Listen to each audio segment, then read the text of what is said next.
teori dasar dan sebagainya, baik di video maupun yang sudah pernah kita lakukan di kelas Zoom ya. Nah, kalau sekarang kita akan fokus ke ini, ke praktiknya bagaimana gitu. Nah, praktiknya sendiri artinya adalah kita bagaimana cara kita menafsirkan dari sebuah laporan ekonomi, seperti itu laporan ekonomi itu bisa baik diterbitkan oleh Kementerian Keuangan, Kementerian Ekonomi, itu kan yang berkaitan dengan ekonomi. Maksudnya laporan ekonomi sini adalah laporan yang berkaitan dengan pertumbuhan ekonomi gitu ya. Nah, hari ini kita akan fokus ke salah satu dulu, yaitu laporan dari Badan Pusat Statistik. Nah, Badan Pusat Statistik atau BPS ini, dia mempunyai tugas untuk memberikan laporan, khususnya dalam bentuk statistik, dalam bentuk data-data. Laporan ini banyak sekali mereka cakupannya gitu ya, cakupannya baik dari laporan ekonomi, laporan sosial, laporan statistik budaya, dan sebagainya. Nah, laporan ini pertanggungjawabannya gimana? Pasti teman-teman bakalan nanya, kira-kira laporan yang dibuat oleh BPS ini pertanggungjawabannya gimana? Jadi pertanggungjawabannya atau bagaimana cara kita mengecek absahannya itu BPS ini ada yang namanya metode yang diambil mereka untuk mengambil data gitu. Metode yang digunakan mereka untuk mengambil data maksudnya seperti itu. Jadi kita bisa ngecek nih apakah data ini nih datangnya dari mana gitu. Nah, itu semua yang dilakukan oleh Badan Pusat Statistik. Mungkin teman-teman terbiasa kalau Badan Pusat Statistik kita ketemunya cuman kalau sensus nasional atau sensus ekonomi mungkin seperti itu kan.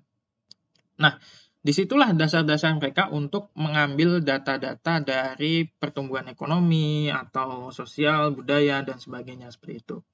Dan Badan Pusat Statistik ini sendiri juga sebagai lembaga negara pastinya dia memiliki kewenangan, kewajiban, dan juga pasti mereka memiliki anggaran untuk melakukan semua itu. Jadi apa yang akan kita cari data di Badan Pusat Statistik itu bisa kita jadikan landasan untuk melihat kondisi perekonomian di suatu wilayah gitu. Oke, itu BPS pada umumnya. Sekarang kita bahas ke BPS pada apa yang akan kita gunakan, yaitu kita mencontohkan pada daerah kita saja nih, contohnya di daerah Provinsi Jambi. Nah, nanti kita akan coba melihat apakah di Provinsi Jambi ini nantinya kondisi perekonomiannya itu seperti apa, lalu khususnya kita akan fokus ke bagian ekonomi regionalnya ya, termasuk PDRB di Provinsi Jambi, lalu juga termasuk komoditi-komoditi yang ada di Provinsi Jambi dan sebagainya seperti itu. Selain itu, teman-teman juga nanti bisa menggunakan data dari BPS ini sebagai acuan atau landasan untuk penelitian, baik itu penelitian untuk skripsi maupun penelitian untuk apabila ingin menulis essay, paper, dan sebagainya. Nah, itulah pentingnya sebuah data dari sumber yang bisa dipertanggungjawabkan gitu ya. Kalau kita merujuk pada perkuliahan tentang metodologi, kita sudah tahu bahwa data itu kan ada data primer dan ada data sekunder. Nah, kalau data primer itu data yang kita ambil sendiri. Nah, kalau data sekunder data yang sudah diambil orang lain, lalu kita gunakan untuk penelitian kita gitu. Jadi tidak kita yang mengambil sendiri data tersebut. Nah, dari BPS ini bisa disebut sebagai data sekunder karena yang mengambil data adalah Badan Pusat Statistik, bukan kita sendiri gitu yang mengambil data. Nah, datanya tersebut bisa kita unduh di websitenya yaitu Badan Pusat Statistik. Teman-teman bisa kunjungi jambi.bps.go.id. Nah, di sana ada banyak dokumen-dokumen yang bisa teman-teman download ya. Coba saya, karena Zoom saya sudah expire jadi harus pakai Google Meet ya. Coba saya share gimana caranya nih. Tab coba. Nah, ini Saya coba share. Nah, saya share yang BPS ini ya. Nah, ini teman-teman bisa lihat ya di layarnya ya. Nah, ini website utamanya itu jambi.pps.go.id. Nah, setelah itu nanti teman-teman bisa masuk ke bagian publikasi nih. Nah, di publikasi inilah kita bisa melihat hasil publikasi dari mereka itu apa aja gitu. Nah, baik itu analisis situasi ketenaga kerjaan, wilayah Provinsi Jambi, master file wilayah Provinsi Jambi, lalu ringkasan eksekutif luas panen, dan sebagainya. Itu bisa kita ambil dari BPS. Nah, ada data tahunan yang dibuat oleh BPS. Data tahunan ini nanti mencakup data-data secara umum semuanya. Nah, kalau yang kita lihat tadi kan ada data contohnya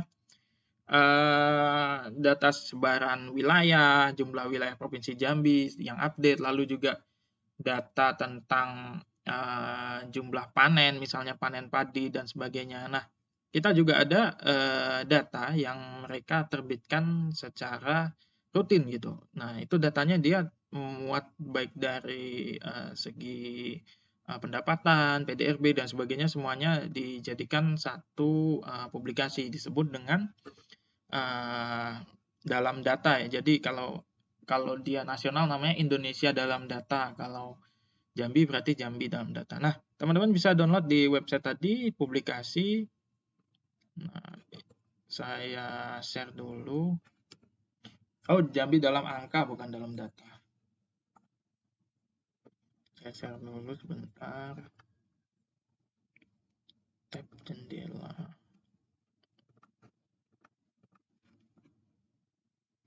Oke, nah ini adalah datanya, jadi teman-teman bisa lihat ya. Nah, ini contoh data yang sudah kita download tadi. Jambi dalam angka contohnya. Nah, dari sini teman-teman bisa lihat nih, apa saja sih secara garis besar yang dilakukan di Provinsi Jambi gitu. Misalnya kita ngelihat mana daftar isinya ya. Kita melihat daftar isinya dulu. Jadi dari sini kita bisa mengambil data, baik data.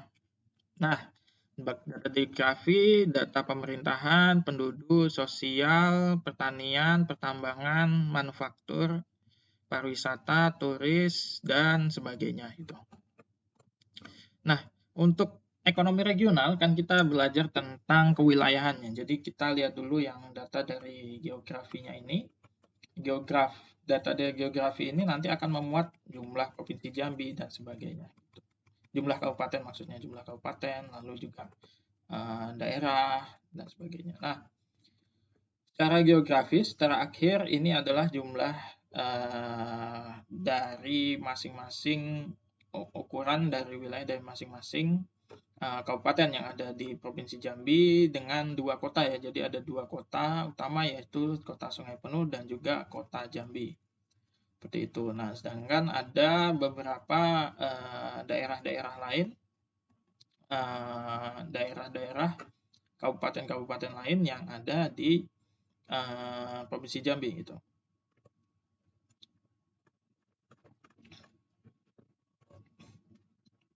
Secara penjelasan secara geografisnya di sini juga dijelaskan secara umum baik itu Provinsi Jambi maupun dari dari Indonesia semuanya. Nah, di sini juga ada penjelasan dari Provinsi Jambi secara geografis dan sebagainya. Lalu teman-teman bisa melihat dari sini nanti apabila teman-teman ingin meneliti sebuah wilayah, baik itu meneliti ekonominya atau daerahnya atau hal yang lainnya, teman-teman bisa melihat dari BPS ini, bisa jadikan dasar datanya ya. Jadi contohnya di sini Kabupaten Kerinci luasnya berapa, Kabupaten Merangin luasnya berapa, Kabupaten Bungo luasnya berapa, Tebu berapa, Kota Jambi berapa, Kota Sungai Penuh berapa. Nah, teman-teman bisa lihat tuh ukuran dari masing-masing kabupatennya bagaimana. Nah, kurang lebih seperti itu.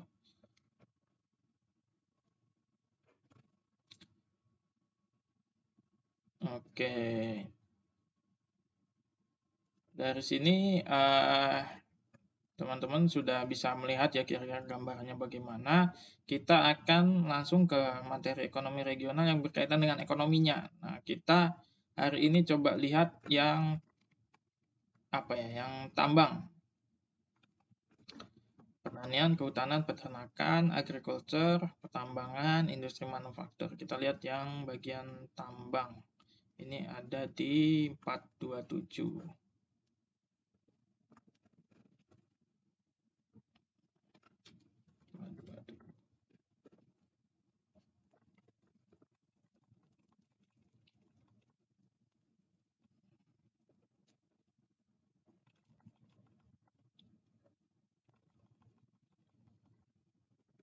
Nah, kita lihat dari pertambangan. Nah, pertambangan misalnya pertambangan dan energi. Misalnya pada bagian pertama kita tahu di sini ada kelistrikan atau electricity. Dari sini kita bisa melihat datanya nih.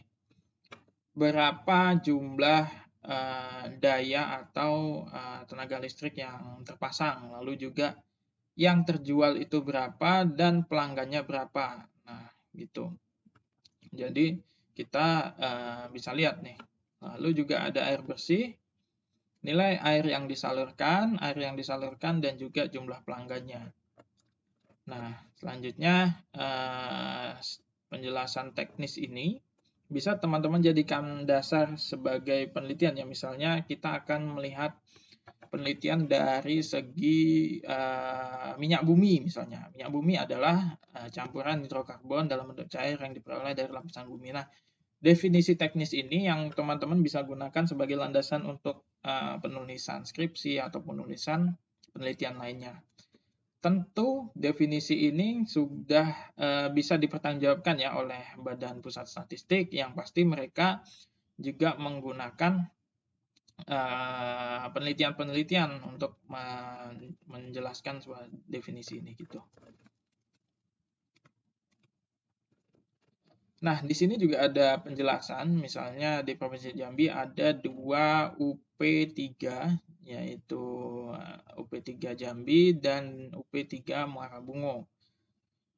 Nah, ini berkaitan dengan listrik tadi, karena kita tadi kan materinya tentang listrik, lalu jumlah pelanggannya yang tersambung berapa, lalu untuk konsumsi air minum, dan ini berapa, penyalurannya berapa.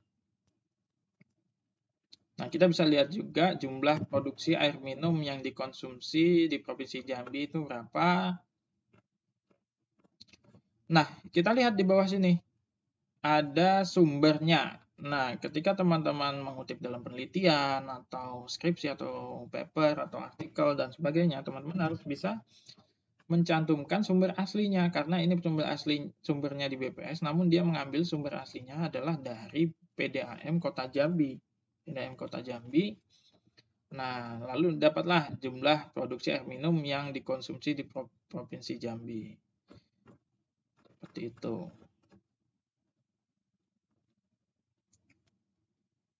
Nah, ini PDAM ya? Iya, oke. Ini berkaitan dengan listrik ya. Listrik tadi, lalu di sini kita bisa melihat membandingkan dari masing-masing ULP. Di sini kita bisa lihat berapa sih daya terpasang, listrik produksi listrik terjual, dipakai sendiri, hilang, dan sebagainya. Nah, dari sini kita bisa melihat, kita bisa mencari mencari insight itu mencari sebuah pemikiran atau sebuah gagasan. Dari sini kita bisa melihat misalnya dari ULP Bungo Kota misalnya, dia memproduksi daya yang terpasang itu 86.000 volt ya. FA itu apa? Saya juga kurang paham. Lalu juga ada produksi listriknya itu berapa? Misalnya 125 juta kWh, kilowatt per hour ya. Lalu juga listrik terjual Artinya listrik terjual di sini adalah listrik yang disalurkan kepada masyarakat. Dan listrik yang dipakai sendiri ini nanti kita cari definisinya, seharusnya ada. Lalu dan ini adalah listrik yang hilang, susut atau hilang. Artinya jadi kan logikanya kalau misalkan pembangkit listrik itu membangkitkan maksudnya memproduksi atau menghidupkan mesinnya, lalu dia menghasilkan listrik, pasti yang bagusnya atau idealnya itu adalah digunakan langsung gitu. Dari listriknya itu digunakan untuk baik itu untuk perumahan dan juga untuk industri gitu, di pabrik-pabrik dan sebagainya, kan itu kan semua menggunakan listrik. Nah, apabila ada listrik yang hilang, itu kita bisa menyimpulkan bahwa di sana penyerapannya masih kurang.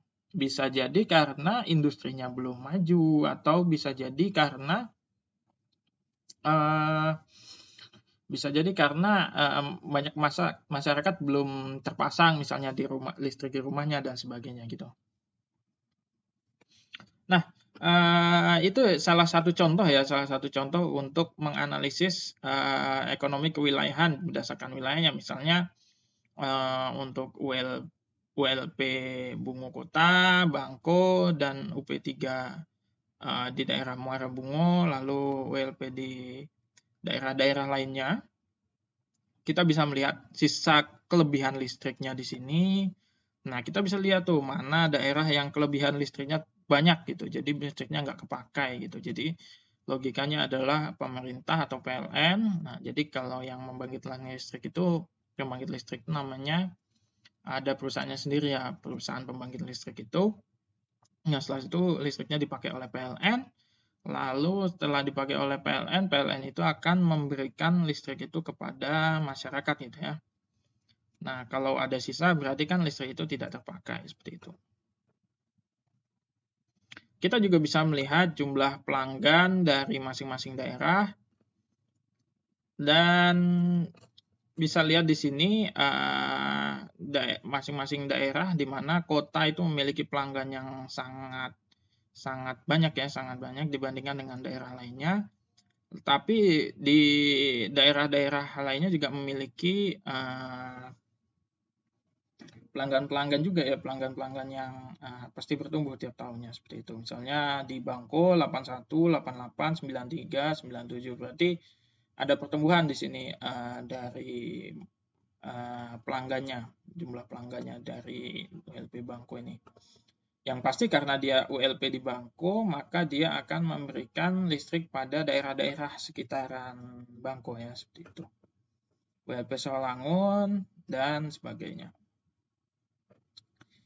Nah, kita bisa menganalisis nih dari data-data kewilayahan tadi, misalnya data-data kewilayahannya. Jadi untuk region atau wilayahnya, misalnya berkaitan dengan region Kerinci atau wilayah Kerinci, wilayah Sawangun, wilayah Tebu, dan wilayah kota misalnya seperti itu. Soalnya cancel, salah klik. Oke, kita bisa lihat tuh bagaimana nilai dari listrik, dari air ternyata ini saya kira listrik. Ini dari pelanggan PDAM-nya dan juga jumlah pelanggannya seperti apa gitu. Nah, kita lihat ke bagian industri manufaktur.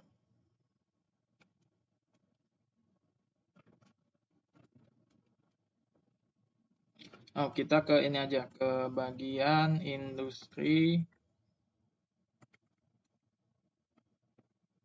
Ini pertanian kehutanan. Kita mulai dari awal pertanian kehutanannya.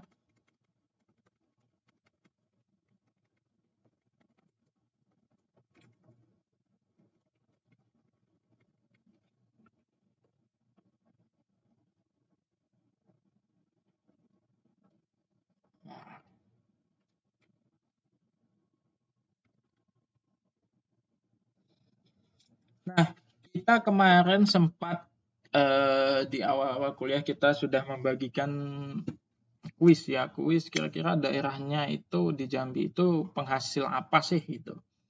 Untuk teman-teman yang bingung, lalu ada juga yang nyari di Google. Yang pasti kalau kita nyari di Google, kita nyari di website-website kayak Detik dan sebagainya, itu pasti mereka memberikannya itu hanya setengah-setengah aja, nggak secara keseluruhan. Nah, secara keseluruhan kita bisa lihat dari BPS nih, kira-kira kita itu pertanian ya, kalau kita lihat dari pertanian dulu, pertanian itu apa sih yang banyak di Provinsi Jambi?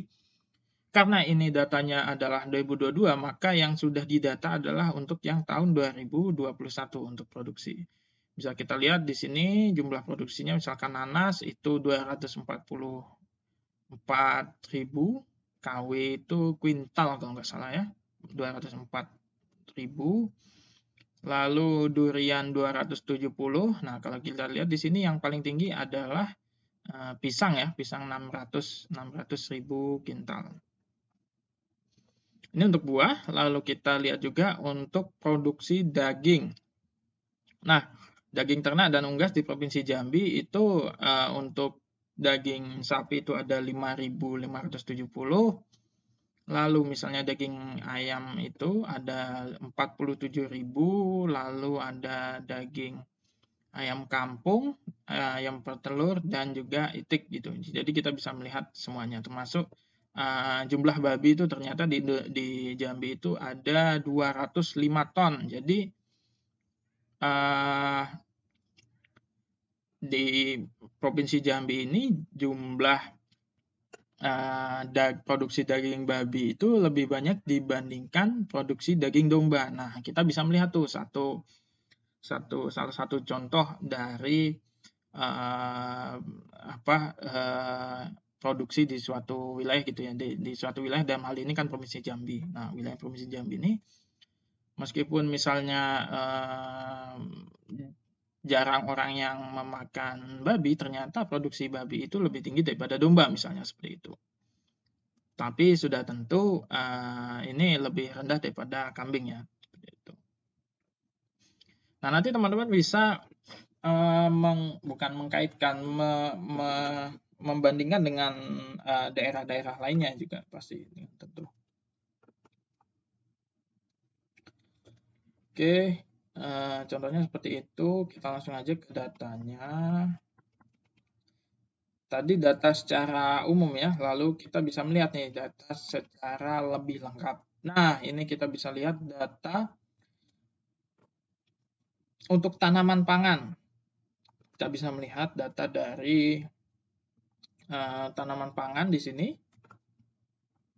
Kita bisa melihat untuk daerah, misalnya daerah Kerinci itu luas panennya berapa, lalu tahun 2021 berapa luas panennya, dan produktivitas per hektarnya berapa, seperti itu. Nah, ini kita bisa lihat untuk data pangan ya, data daerah pangan. Jadi dari sini kita lihat yang paling besar untuk produksi pangan adalah Kabupaten Kerinci ya, Kabupaten Kerinci yang paling besar, lalu disusul oleh Kabupaten Tanjung Jabung Timur. Nah, luas panennya ya, luas panen yang paling besar di Provinsi Jambi, Tanjung Jabung Timur.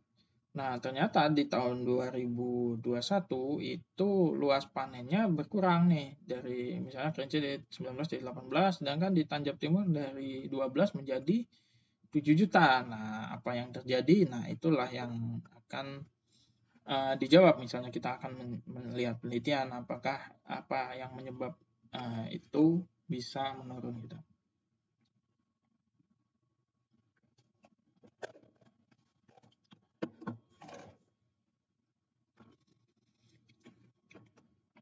Nah, ini untuk kelanjutan tabelnya, produksi ton. Lalu produksi beras, contohnya juga di sini kita melihat bahwa Kota Jambi tetap ada produksi beras ya, 2.000 ton. Nah, yang paling tinggi adalah dari Kabupaten Kerinci. Nah, seperti itu.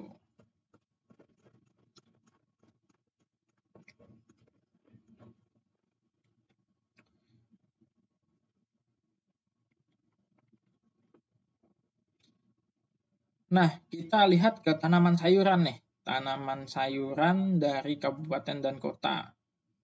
Ternyata kita lihat di sini untuk beberapa komoditas seperti daun bawang, bawang merah, dan bawang putih, itu Kabupaten Kerinci itu menyumbang yang paling besar ya, paling besar baik dari Kabupaten Kerinci dan juga untuk Kota Sungai Penuh.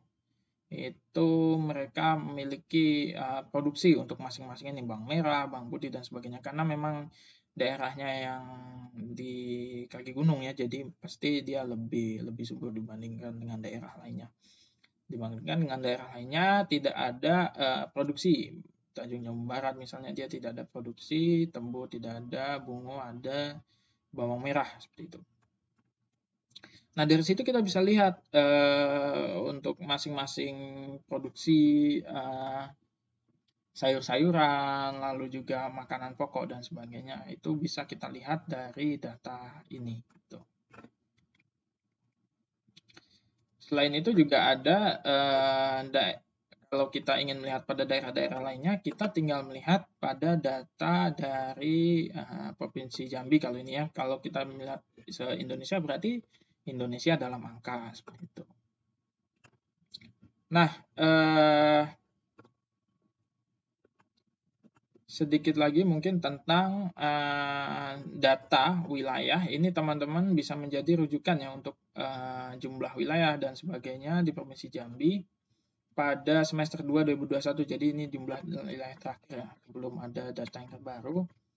Kita lihat jumlah wilayahnya adalah, nah ini, jumlah desa kelurahan bisa kita lihat, jumlah kecamatan